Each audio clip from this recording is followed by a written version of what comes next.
Wesh l'équipe, j'espère que vous allez bien. On se retrouve pour le pronostic de WrestleMania Backlash. Je vais commencer directement parce qu'en fait votre cerveau va bugger. Bon, je me suis coupé les cheveux. Ça, j'ai chance, vous avez vu, maintenant il n'y a plus vraiment la colo, il reste plus que des petites mèches, mais c'est tout. Mais donc du coup, j'ai les cheveux coupés. Sauf que j'ai déjà préenregistré en fait plein de vidéos. Donc là, vous avez peut-être pour une semaine et demie, je crois, des vidéos où je vais avoir les cheveux plus longs. Et donc voilà, comme ça vous ne bégayez pas, c'est normal, ça a été préenregistré, vous avez l'habitude de toute façon. Les vidéos carrière, c'est toujours comme ça. Donc voilà, au moins vous êtes au courant, petit update, etc. Et on va passer directement du coup au pronostic de WrestleMania Backlash qui est pas intéressant en fait. Qui est vraiment, mais vraiment pas intéressant. Je suis dégoûté en fait. Déjà, j'ai pas vu venir. Vraiment, vraiment, je l'ai pas vu venir en fait WrestleMania Backlash. Je trouvais que bah, les rivalités en fait n'étaient pas assez bien construites et donc je m'attendais pas à ce qu'ils soient aussi proches. Je me suis dit peut-être dans une semaine, ok, ça irait, mais là, en fait, ils ont rien construit en fait. Ils ont vraiment full patienté. Je sais pas pourquoi, je sais pas pour quelle raison ils font ça. D'ailleurs, les titres tag team de féminin, on en a rien à foutre, hein. Franchement, le tag team féminin, on a dit voilà, maintenant il y a des nouvelles challengeuses. On a Natalia et Shayna Baszler. Non, bah les couilles. On les a oubliés, on est passé août. Bref, du coup, on va passer au premier match, le match le moins intéressant. Évidemment, on a Happy Corbin contre Madcap Moss. Je pense que ça aurait pu être intéressant. Ça aurait pu être un très bon match. Je suis sûr que ça va être un bon match, en vrai de vrai. Mais là, la rivalité, elle pue la merde. Je suis dégoûté. Voilà, la rivalité, elle est vraiment, mais vraiment pas ouf. Et bah, j'ai pas envie de voir ce match en fait. J'ai vachement pas envie de voir ce match. Évidemment, j'imagine que ça va être une victoire de Madcap Moss. Je vais grave miser sur la victoire de Madcap. Mais franchement, ouais, je sais pas, je suis pas du tout hypé en fait par cette rivalité. Et d'ailleurs, bah, je crois qu'on la voit même pas en fait. Elle est carrément passée inaperçue. Genre là, à SmackDown, moi je me rappelle même pas c'est quand la dernière fois que je les ai vus à SmackDown. Ou alors s'ils sont passés à SmackDown et que je suis passé à côté, c'est que c'était pas intéressant. Parce que vraiment, je m'en rappelle pas en fait. La seule chose que je me rappelle, c'est bah, du coup Madcap Moss qui est en train de détruire tout le monde actuellement. Et Happy Corbin qui a voulu le reprendre à ses côtés. Madcap lui a dit non. Du coup, Corbin a volé son trophée d'André le Géant. Or que lui aussi, il le détient. Mais voilà. C'est tout ce que j'ai suivi moi de cette rivalité. Et putain, que ça pue la merde. C'est pas intéressant, je suis désolé. J'ai pas du tout envie de voir ce match. Mais bon. Victoire de Madcap Moss, j'imagine que ça va être un bon match quand même, parce que Madcap il se débrouille bien, et Corbin, on a toujours cette peur que Corbin gagne, donc voilà, il y a quand même moyen de faire un gros match, un truc intéressant. Bref, deuxième match, on a du coup encore un match qui m'intéresse pas, putain de merde. Je sais pas si c'est moi qui est pas du tout intéressé par ces matchs, ou si c'est parce que vraiment ils sont pas intéressants quoi. La rivalité entre Omas, qui est accompagné par MVP, contre Bobby Lashley. Je sais pas du tout pourquoi, mais je suis pas hypé par ce match. Ce match, j'en ai rien à foutre, vraiment. Genre, j'en ai aucune idée de pourquoi. Genre, ok, bras de fer, nanani, nanana. Je pense que ça aurait dû durer plus longtemps, avoir plus d'épreuves de force, etc. Plutôt que de mettre le match assez tôt. Je suis un peu deg à ce niveau-là. Je trouve qu'on n'a pas donné assez de temps, en fait, aux deux pour nous monter une bonne rivalité. Donc, si on continue à la monter, je pense que la victoire de Bobby, sauf si du coup on fait un bail en mode MVP, il va aller chercher de l'aide et donc Omas va remporter, mais grâce à l'aide de Cedric Alexander, peut-être, on sait jamais, ou d'autres personnes, je sais pas, potentiellement un Mace ou T-Bar, je sais pas ce qu'ils font actuellement, mais voilà, je me dis pourquoi pas, il y a encore moyen, ça s'est déjà fait au préalable. Est-ce que ça se dit au préalable? Je sais pas. Ça s'est déjà fait avant, en tout cas, MVP a déjà demandé de l'aide à certains catcheurs pour venir aider Bobby, donc pourquoi pas du coup retourner cette situation et la mettre en faveur de Omas. En tout cas, en clean comme ça, que Omas remporte le match contre Bobby Lashley en clean, c'est mon nom. Je n'y crois absolument pas. Donc j'ai envie de dire victoire de Bobby Lashley, même si voilà, victoire de Omas avec de l'aide, ça m'étonnerait pas du tout. Troisième match, encore une fois, qui me hype pas, je sais pas pourquoi, pourtant c'est deux énormes gars, vraiment. Edge, c'était potentiellement mon catcheur préféré à l'ancienne. AJ Styles, ça a toujours été un super bon catcheur, je l'ai toujours dit, il est vraiment, enfin, il est super fort sur le ring, il est incroyable, on peut pas dire le contraire. Maintenant en rivalité, je le trouve pas spécialement dingue, il raconte, enfin il a du mal à raconter des histoires, des vrais trucs, etc. Je sais pas, genre j'ai vraiment du mal, par exemple la rivalité AJ Styles Samoa Joe, qui était censée être une putain d'énorme rivalité, bah moi personnellement elle m'a pas des masses marqué, j'arrivais pas vraiment à rentrer dedans, même si Samoa Joe était trop fort dans cette rivalité. Mais du coup, j'ai vraiment senti un AJ Styles un peu lointain, un peu. Ah, je sais pas, j'avais l'impression qu'il avait du mal à extérioriser cette haine, entre guillemets, qu'il aurait dû avoir. Mais voilà, je trouvais que c'était simple, c'était banal. Donc, je sais pas, j'ai vraiment du mal avec les rivalités d'AJ Styles. Et là, en plus de ça, franchement, moi, ça me dérange pas du tout. Et justement, dans le meilleur des cas, pour moi, il faudrait que AJ Styles et Balor se mettent en team et que Edge, du coup, et Priest soient en team aussi. Parce que là, du coup, on a AJ Styles contre Edge avec Damian Priest viré des abords du ring. Si c'est bien ce que. Ouais. Ouais, il est banni des abords du ring. Donc, Damian Priest ne peut pas intervenir. Et si Damian Priest n'intervient pas, Finn Balor n'interviendra pas. Donc du coup, on va juste avoir un match simple, tranquille. Pour moi, ça va finir en no contest. Ça va finir en Edge qui va péter un plomb et qui va frapper AJ Styles avec une chaise ou un truc dans ce genre. J'imagine vraiment que ça va partir comme ça. Ça va pas avoir une fin. Mais pour moi, vraiment, on aurait dû les amener du coup, ces deux gars-là, avec Damian Priest et Finn Balor, on aurait dû les emmener dans le parcours de team, etc. Parce que bah, on en manque déjà, de 1. On en manque beaucoup.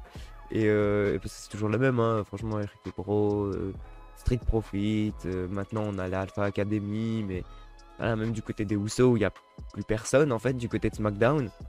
Il n'y a plus une seule team, enfin il y a le New Day, il y a Sheamus, Butch et Ridge Holland, mais voilà quoi, ça rentre pas vraiment dans la partie dans le roster de par équipe, c'est plus dans le roster des trios en fait où ils se combattent juste entre eux. Mais ouais, je sais pas, je pense qu'on aurait dû les mettre, enfin faire en sorte que ce soit une team et pas juste une rivalité solo. Moi je suis pas spécialement fan et je suis pas spécialement hype en fait par cette rivalité solo. Même si on essaye vraiment de nous la vendre de ouf. Perso, ça me hype pas du tout. Et si je dois vraiment donner un gagnant, je vais dire Edge. Mais en fait, je vois pas Edge gagner clean. Et vu que Damian Priest est banni des abords du ring, il n'y aura pas d'intervention de Damian Priest. Donc, je sais pas, j'arrive pas pour moi. Franchement, je vais dire no contest. Vraiment, en mode bah, Edge pète un plomb et AJ Styles remporte par disqualification, quoi. Mais je pense que c'est la seule solution en fait, parce que je vois pas du tout comment terminer ce match sans terminer vraiment la rivalité et sans nous lasser en fait, personnellement. Parce que franchement, je vois Edge battre AJ Styles à cause de Damian Priest, enfin grâce à Damian Priest. Je vois Edge battre AJ Styles tout seul. Je me dis, bah ok, c'est bon, tu vois, Edge est supérieur à AJ Styles, c'est bon, on n'a plus besoin de voir ce match. Mais voilà, si on doit continuer à amener cette rivalité, le seul moyen vraiment, c'est de faire soit un no contest, soit bah. En fait, ils vont nous pisser dessus, c'est ça le problème. Le problème avec WrestleMania Backlash, c'est que c'est trop tôt. On fait soit des revanches de WrestleMania, soit on nous fait des débuts de rivalité. Et donc, du coup, les débuts de rivalité, bah, on nous pisse dessus avec des bails de nuls, de non-contest, de. Tu sais, on n'a pas des matchs de malade, tu vois. Et donc, c'est pour ça qu'ils essayent de mettre deux trois matchs bien.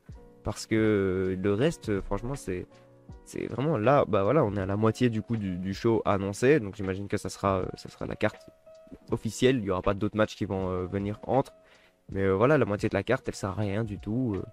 Voilà, c'est des matchs, on s'en fout. Sincèrement, on en a rien à foutre, quoi. Bref, donc victoire de AJ Styles, mais par disqualification, j'imagine. Voilà, j'ai misé sur ça. Quatrième match, et là, on rentre enfin dans les matchs un peu hype, etc. On a Cody Rhodes contre Seth Rollins, une revanche de WrestleMania. On n'en est pas spécialement déçu. Franchement, d'habitude, les revanches de WrestleMania, je me dis, oh, c'est bon, tu vois, on a déjà vu ce match, pourquoi tu nous le redonnes? Mais là, le match était incroyable à WrestleMania, donc je m'attends à un match incroyable à WrestleMania Backlash aussi. Je sais pas, en fait, quelle est la meilleure idée. Je me dis, faire win Seth Rollins. C'est bien, comme ça fait 1-1. Voilà, c'est parfait, un partout. On refait du coup la revanche je sais pas, c'est quoi le prochain pay-per-view, le prochain pleu même. Je sais pas du tout ça sera quoi, mais voilà, on fait la revanche à ce moment-là, hop, comme ça on est clean. Mais est-ce que c'est une bonne idée de faire perdre Cody Rhodes là actuellement, tu vois? C'est ça que je sais pas. Je pense que ça serait une super bonne idée de faire perdre Cody, de voir comment Cody en fait se relève suite à cette défaite, tu vois. D'être le type qui accepte clairement sa défaite, tu dis, oh, bah voilà, t'as bien géré, etc. J'ai réussi à WrestleMania, t'as réussi à WrestleMania Backlash. Viens, on fait la belle et on verra du coup qui remporte réellement. Ou alors, bah, on fait win encore Cody Rhodes et là, je sais pas, on amène où en fait cette rivalité. Je sais pas du tout ce qu'on en fait parce que pour moi, encore une fois, cette rivalité en fait, elle est en train de monter en hype un peu. Parce que le match est hype, ça c'est sûr, 100%, hein, on l'a bien vu à WrestleMania. Mais là, actuellement, la rivalité, elle est arrivée juste, genre, lors du dernier Raw, elle a commencé un peu à péter, tu vois. Et donc, c'est ça que je me dis, frérot, vraiment, attendez, en fait. Ou vous aurez dû faire péter avant, enfin, je sais pas, genre. Là, pour moi, WrestleMania Backlash, il arrivait trop tôt. Je suis sûr que tu leur donnes une semaine de plus, et là, c'est bon. Là, on est hype, on a un putain de match de malade avec une rivalité incroyable. Mais là, pour moi, c'est trop tôt, en fait. C'est vraiment trop tôt, toujours. Tu sais, c'est comme quand tu joues à 2K22, tu vas dans le mode MyJM. Là, actuellement, la rivalité, elle est de niveau 2, tu vois. Donc, à WrestleMania Backlash, bah, tu vas juste la faire monter au niveau 3 et tu vas pas terminer la rivalité. Elle n'est pas encore arrivée au stade où ça devient intéressant, tu vois. C'est encore banal, la rivalité. Donc, ouais, je suis un peu déçu à ce niveau-là, mais je pense que ça va être un très bon match. Évidemment, ça, on peut pas se poser la question. De toute façon, c'est sérieux, ça va être un bon match. Je vais miser sur une victoire de Seth, même si, frère, je pense que c'est pas une bonne idée de faire perdre Cody. Mais c'est pas une bonne idée non plus de faire perdre Seth Rollins parce que du coup, on amène où cette rivalité? C'est ça le problème. Donc, ouais, je vais dire victoire de Seth Rollins, même si c'est pas legit, tu vois, même si c'est en trichant ou un truc dans ce genre, qu'au moins ils prennent un point, tu vois, et que on fasse la belle du coup lors du prochain Premium Live Event. Bref, cinquième match peut-être le plus intéressant, mais qui personnellement me hype pas en fait, c'est encore une fois, enfin, seul match féminin et c'est le côté que j'aime pas. Voilà, c'est le côté qui m'intéresse pas, quoi. C'est ça qui est dingue. C'est vraiment genre, je l'ai toujours dit, et je le répéterai toujours, en tout cas actuellement, pour moi, SmackDown, c'est homme, et Raw, c'est femme. C'est vraiment genre, je suis pas intéressé par la division féminine de SmackDown, et je suis pas intéressé par la division masculine de Raw. Même si maintenant, depuis que c'est Roman Reigns, on va voir un peu ce que ça va donner, tu vois. Mais c'est vrai que là, actuellement, la division masculine de Raw, niveau titre WWE, ça a complètement abandonné. Ça a mis Drew McIntyre qui est de SmackDown, tu vois. Donc, ça a complètement oublié le roster de Raw à ce niveau-là. Donc, je sais pas trop comment ça va se passer à ce niveau-là. Même pas de titre secondaire, hein. Intercontinental, on sait même plus où il est. Le titre US, théorie, il va pas le défendre, frère. C'est vrai, qui est champion intercontinental, sérieux? Je sais même plus qui est champion intercontinental. Je l'ai complètement oublié. Attends, mais faut que je voie ça. Parce que j'ai vraiment, mais vraiment personne en tête. Je sais plus qui est champion intercontinental. Donc, imaginez la dinguerie que c'est quand même, hein. C'est Ricochet, putain, c'est vrai, c'est Ricochet. Bah ouais, bah je l'avais complètement oublié. Et bah pas de défense de titre de Ricochet, pas de défense de titre de théorie non plus. Pas de défense de titre des tag teams féminines. Il y a vraiment rien du tout, quoi. Vraiment, c'est une grosse dinguerie. Aucune grosse défense. Après, on peut se dire, ok, Bianca Belair, on l'a fait respirer. Elle a eu son match de championnat contre Sonya Deville il y a pas très longtemps. Il y a peut-être 2 semaines, je crois. Donc, ok, on l'a fait respirer. Ok, pas de souci. Mais je sais pas, donnez-nous des trucs croustillants, tu vois. Là, bon, on est sur le côté féminin de SmackDown, ce qui est beaucoup moins hypé, ce qui est beaucoup moins intéressant. Mais on a quand même deux grosses catcheuses. Même s'il y en a une, c'est pas vraiment une catcheuse, mais en tant que catcheuse, elle fait du bon boulot, donc c'est incroyable. Elle est devenue même. En fait, je l'accepte plus en tant que catcheuse qu'en tant que combatteuse MMA, genre actuellement. Pour moi, c'est. Ronda Rousey est devenue une catcheuse, vraiment. C'est plus une meuf de MMA, une meuf de boxe, je sais même pas ce qu'elle faisait avant, je n'ai aucune idée. Mais pour moi, elle est rentrée en tant que catcheuse. Pour moi, c'est devenu banal en fait. Mais donc du coup on a du coup la meilleure championne de tout, hein, celle qui a 6 titres des deux côtés, du côté de SmackDown et du côté de Raw. Celle qui a pris le titre de Raw sur ses épaules très longtemps. Ronda Rousey, qui a bien géré en vrai son règne de championne de Raw avant de le perdre à WrestleMania contre Becky Lynch et Charlotte Flair, du coup. Là, on a du coup une revanche de WrestleMania. Le match de WrestleMania. Ah, j'espère qu'elle aura une meilleure tenue cette fois-ci, Charlotte Flair. Parce que putain, le match de WrestleMania était bien, mais franchement, je sais pas, j'ai pas été super fan non plus. Ça m'a un peu. Enfin, en fait, je me suis un peu senti baisé, en fait, hein, comme toujours. Lorsque t'as une fin qui est pas clean, tu te sens toujours un peu baisé. Et je pense qu'à WrestleMania, quand tu te fais baiser, ça fait encore plus mal, en fait, tu vois. C'est ça le problème. C'est que tu peux te faire baiser en weekly sans aucun problème. Tu peux te faire baiser à Backlash, par exemple, tu vois. Tu te dis, c'est bon, c'est tranquille, je me fais baiser, mais c'est pas grave, c'est pour alimenter la storyline, donc c'est tranquille, tu vois. Là, quand tu te fais pisser dessus à WrestleMania, tu te dis putain quoi, je suis une salope, c'est ça le délire en fait. On me donne de la merde. Non, c'est un peu décevant. Maintenant, voilà, ça nous a hypé du coup ce match, même si même moi je suis pas des masses hypé, mais bon. I quit match, celle qui dira I quit, tout simplement, c'est pas compliqué. Celle qui va dire I quit, et ben elle le remporte. Enfin, non, du coup, elle perd le match. Mais il faut dire I quit. Est-ce que vous voyez Ronda Rousey dire I quit? Parce que si on sort de l'univers catch, en vrai de vrai, Ronda Rousey, elle s'en est déjà mais éclatée des os. Elle s'est déjà éclatée des muscles, tu vois. C'est pas elle qui va dire j'abandonne, tu vois. Genre, je sais pas, genre, tu vois pas Ronda Rousey dire j'abandonne ou abandonner. Même dans tout ce qu'elle fait dans sa vie, tu vois pas Ronda Rousey abandonner en fait. Que Charlotte Flair, bon, elle l'a déjà fait, tu vois, potentiellement. Donc tu te dis, ouais, il y a moyen. Et puis de toute façon, c'est ce qu'on voulait. De toute façon, c'est ce qu'on devait nous donner à WrestleMania. On devait nous donner du coup le titre à Ronda Rousey. Et on l'a pas eu. Donc, bah, donnez-le nous maintenant. Parce qu'en fait, si tu fais pas ça, c'est qui la prochaine? Et si c'est Charlotte Flair qui est championne, enfin, je sais pas, je vois pas Alia, je vois pas Shotzi aller chercher le titre, contrairement à si c'est Ronda Rousey, là je vois beaucoup plus de matchs qui s'ouvrent en fait. Je pense que le roster féminin de SmackDown va vraiment s'ouvrir, parce que là actuellement, le roster féminin de SmackDown, je le connais même pas. Parce que c'est vrai, genre je vous ai cité les noms de ceux qui ont été contre Charlotte Flair et Ronda Rousey d'un SmackDown, lors du Beat the Clock de SmackDown en fait. Mais c'est les seules personnes féminines qu'on voit à SmackDown. On ne voit personne d'autre. À part les championnes féminines évidemment, enfin les championnes tag team. Mais bon, je les compte pas là-dedans, tu vois, parce qu'elles font pas partie de la course au titre. Donc elles ont rien à voir là-dedans. Mais ouais, franchement, je vois personne d'autre quoi. Et je crois que si on met du coup le titre sur Ronda Rousey, il y a peut-être moyen de faire revenir une Bayley qui, je pense, n'est plus en blessure. Je sais pas pour quelle raison elle n'est pas encore réapparue, mais je pense qu'elle est plus en blessure Bayley et je pense que c'est le meilleur moyen en fait de faire quelque chose avec le titre féminin de SmackDown parce que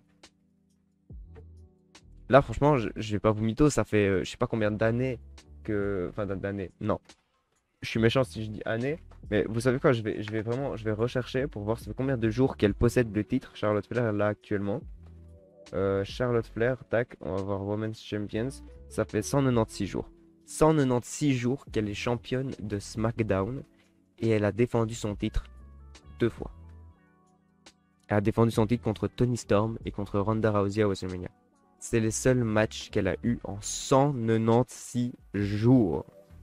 C'est une dinguerie. Ça fait super longtemps qu'elle est championne et pourtant, aucune défense de titre, quoi. Franchement, elle égalise Bianca Belair qui a été championne à WrestleMania. Toi non, pas vraiment, mais on n'est pas loin, tu vois. Genre, elle a déjà un match dans les pattes de Bianca Belair. Que là, en 196 jours, il y a que 2 matchs. 2 matchs de titre. Il n'y a vraiment rien du tout. Rien d'intéressant du côté du titre féminin de SmackDown. Donc voilà, moi c'est pour ça qu'il me hype pas en fait. J'ai l'impression que sa ceinture, c'est devenu le titre intercontinental. Tu vois, c'est vraiment le titre que personne ne veut, frère. Vraiment. Genre, les gens, ils sont pas contents même de l'avoir, tu vois. Ils se disent, ouais, j'ai un titre. C'est bien. Enfin, c'est tout, tu vois. Les gens sont même pas intéressés.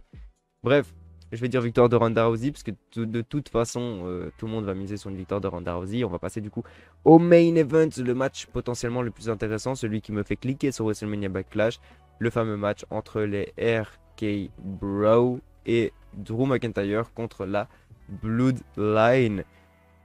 Là c'est intéressant parce que c'est la première fois, je crois, qu'on voit Roman Reigns avec les Usos.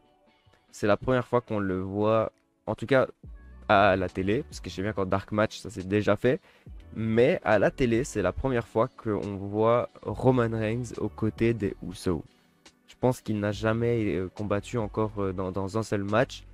Et en plus de ça, voilà, RK Bro, c'est une team qui est pétée actuellement, tu vois, niveau d'IMAT, frérot.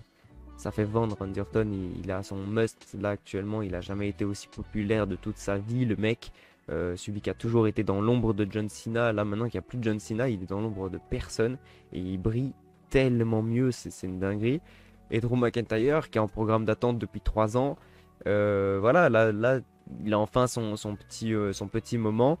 Même si, bah, du coup, moi, bah, ça m'a lassé de Drew McIntyre. Je suis vraiment lassé de Drew. J'ai vraiment même plus envie de le voir à la télé, vraiment. Je sais pas, j'ai plus envie. C'est vrai, c'est fou, hein, mais j'ai vraiment. J'ai cette lassitude, en fait, de son personnage là actuellement, avec sa grosse épée. Frère, il est là, il est content, il veut découper des gens. Enfin, frérot, c'est. Non, je n'aime pas du tout ça. Et voilà, c'est une dinguerie. Mais Drew McIntyre, actuellement, je l'aime vraiment, vraiment pas. Je le préférais quand il était champion WWE. Mais maintenant qu'il s'est refait, non. Pour moi, c'est non. Il m'intéresse pas du tout. Donc voilà, je sais très bien que ça va se finir en Randy Orton qui va prendre la pop de ouf à un moment donné, comme d'habitude. Et bah, j'ai envie de dire victoire de la Bloodline avec une victoire de Roman Reigns, en fait. J'imagine, dans le plus beau des scénarios, que ça soit Roman Reigns qui pin du coup Riddle. Parce que ça protégerait du coup Drew McIntyre, ça protégerait Randy Orton et ça protégerait aussi les Usos. Donc ça serait bénéf, tu vois, parce qu'on sait tous de toute façon que Roman Reigns bat Riddle. Voilà, sa personne, il se pose la question. Tout le monde sait qu'il n'y a aucun moyen que Riddle batte Roman Reigns, tu vois. Contrairement à un Drew McIntyre et un Randy Orton qui, eux, potentiellement pourraient battre Roman Reigns. Maintenant, depuis que Roman Reigns est en God Mode, il n'y a aucun moyen d'aller chercher, c'est sûr 100%. Maintenant, bon, la seule personne où c'est clean, où on pourrait potentiellement l'éclater, c'est Riddle. Donc, je pense qu'on va pas faire perdre Roman Reigns, même si c'est pas lui qui prend le pin et que c'est un des Usos, on va pas faire perdre Roman Reigns en Premium Live Event. Donc on va sûrement le faire gagner. Et de quelle manière? Ben certainement avec une petite victoire sur quelqu'un de pas ouf en fait. Même si techniquement j'aurais préféré qu'il batte Randy Orton. Pour tu sais amener quand même cette hype de putain je suis Roman Reigns et je suis pas n'importe qui, tu vois. Ton Randy Orton je te l'éclate, moi y a aucun problème avec ça, tu vois.